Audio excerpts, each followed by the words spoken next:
Hey y'all, stepping through today with another EMDR update. Woo-hoo. This is great. This is gonna be a great update for y'all. Alright, let's begin. So, EMDR, and it might be kind of loud. I'm not in the best location, but hold on, I'm gonna close the window. Alright, y'all. EMDR is not a joke, man.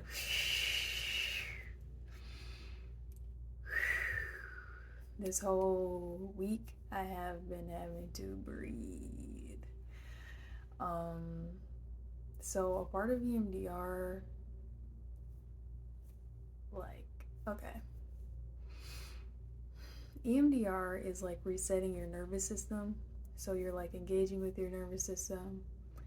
And as you do this, it's kind of regular for memories to come up. It's like maybe repressed memories of the trauma itself, or just general memories oftentimes come up. But this past week, a big puzzle piece fell into place for me. So, um, yeah, I had a really big piece of my story repressed, and I am now aware of it. And I'm gonna put on my safe blanket because this is my safe blanket. I love this blanket. I'll put this on. I'm like, it's my invisible cloak. So, yeah, breathe.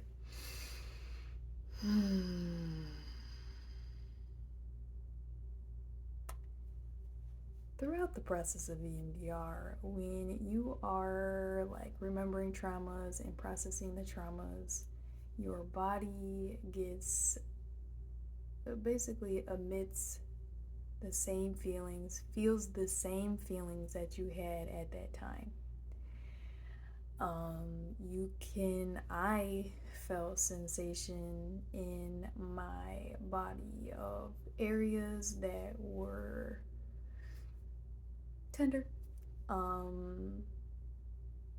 So the best way I can describe it is like if you had a trauma scenario where you broke your finger and you felt sick to your stomach and you cried a lot. So, as you're going through EMDR, you're going to go through this event that happened that broke your finger. Say a hammer fell on it. Hammer fell on your finger. You're going through it. And now you're fast forward 45 years old and you're doing EMDR and you're remembering the time that a hammer fell and broke your finger. So as you're remembering this, your finger starts hurting, aching a bit. Your emotions, you may find those same emotions, so you start feeling really scared or really painful, and all of that is just coming up. It's almost like a strong vomiting of emotions, a vomiting of sensation, and it's very PTSD. There was points I was like, looking over my shoulder and shit. I said, ooh, like I need a calm environment right now because I am so triggered. And that time period in my life was a pretty big. It's pretty big.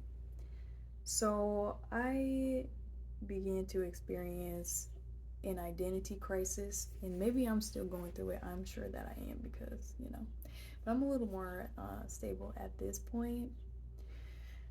But yeah, I began to have an identity crisis because this was such a big thing that happened to me, and there were so many things connected to it that I was like, wait, so this means that, this means that, this means that, this means that. Oh my God, this was years of my life. And that's the thing about trauma. And I'm gonna try to not be fired up because I have to admit, in this time period of my life, so much anger was produced. And I had always asked myself why I was so angry, because it took a lot of restraint. Like, I'm not gonna lie, I'm not one of those like love and light. I really tried that. I like everybody, like love and lie. And, I had to be real with you. Like, there's been time periods in my life where I've had some very extreme amounts of anger carried with me every single day. I've had to fight for my life multiple times within my life, with other people. So it's like I can't take that out of me. That is still gonna be a part of me. I manage it a lot better. I'm obviously not popping off. I'm obviously not dragging no bitches down the street. And I be zen most of the time, but there is also like anger management that I have to do. Especially now, I have been trying to learn more about anger and learn more about how to manage it, because I am going to be angry. What happened to me was absolutely terrible, and I'm not going to go into it, but it was an extreme act of terror onto me that happened to me. Of course, I'm going to be fucking pissed. Because, and excuse my language, beep. This is not for kids, and I put the check mark on there, not for kids. And if you're offended by cussing, I don't know what to tell you, man. Don't watch the video. So anyway, you see, the anger done came up just like that. Ooh. But I am also premenstrual. I just started that premenstrual too, so it's just like. No cayenne this week. We're gonna have to stick to like honey and cinnamon for the whole week. So anyway, back to what I was saying. It is a very shattering moment when that puzzle piece falls into place. And a lot of us who have been traumatized and have experienced trauma, it's likely that, we run away from it. And that's something that I did at many points in my life, is not necessarily run away, but there were some periods that I did run away from the trauma. And what I mean by run away is like, you're not really acknowledging that it happened. You're just continuing to move forward, and you're still carrying those same emotions. You're still carrying all of that in your body. Like, that to me is kind of like running away, avoiding healing. And I've been there, but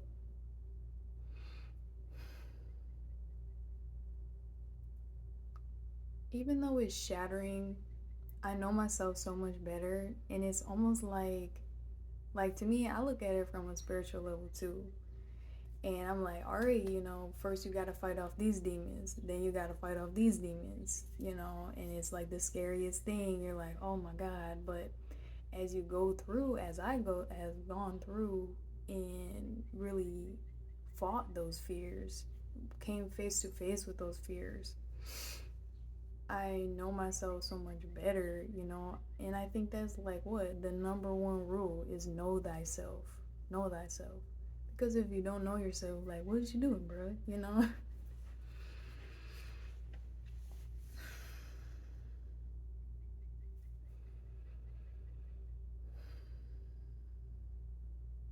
I always have to remember to breathe.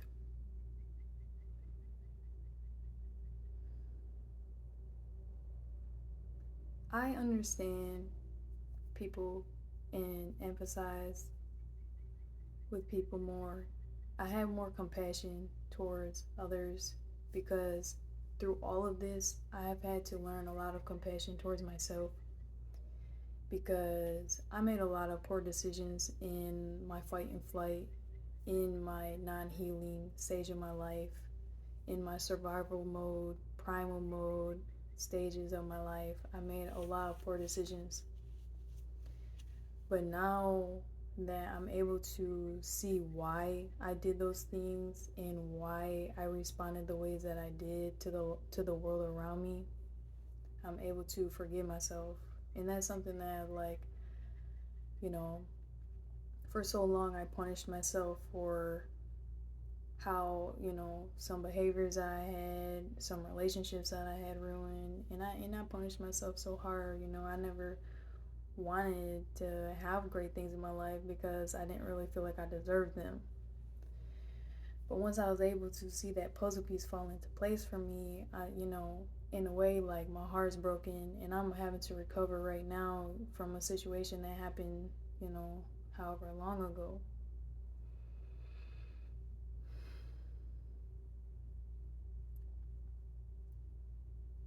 But in a way, I feel like I know myself a lot more than I ever have, and I feel like I have a lot of my power back that I gave away at points. And yeah, EMDR is not like, you know, it's not like the easiest thing. It is very, very challenging to have to relive things that happened to you that you would rather not think about. But I personally wouldn't have this any other way because I have held myself back so many times from following my dreams when I knew I was fully capable of achieving them, just because I felt poorly about myself, or I just didn't feel like I deserved it. But now those illusions are away, and now I see myself for me rather than my behaviors.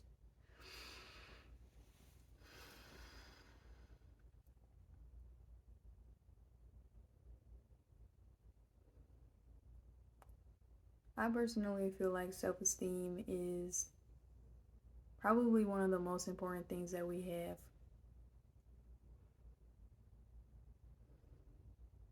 And trauma has a way of destroying your self esteem because maybe in the moment you weren't able to protect yourself.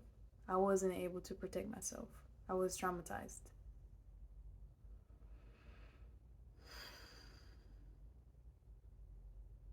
But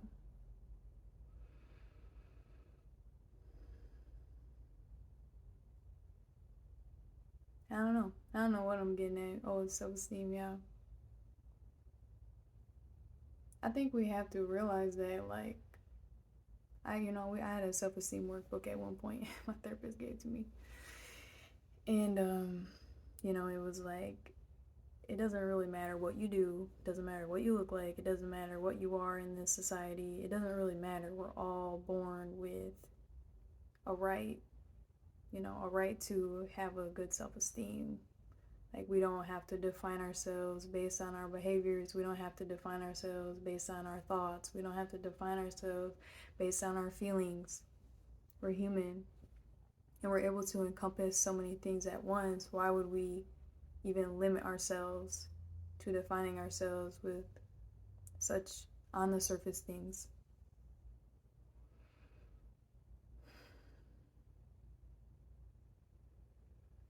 Because it's always like, okay, what's below your feelings? What's below, the way that you're dressing, or what's below your behaviors? What's below your thoughts? And what you're left with is what the same thing that everything that lives has. I don't even know if I explained that right. In essence, we're spiritual beings in a human body. Our creator, God, our source, whatever you call it, that created everything here, we are a part of that. That is within us. God is within. And you can activate that. And now I'm getting way off topic with that. We can talk about that in another video. Back to the EMDR. So yeah, I've been having a lot of just dreams that I would rather not have, with people that I would rather not see. So it's been tough. I'm just trying to get through each day and breathe. Keep it simple, and oh my goodness. I'm just so glad that I have support in my life, because I think about if I was doing this and I didn't have support and I didn't have like people I could fall back on for, a little keep going, then I'll be like, 911, come pick me up. Come get me. Because the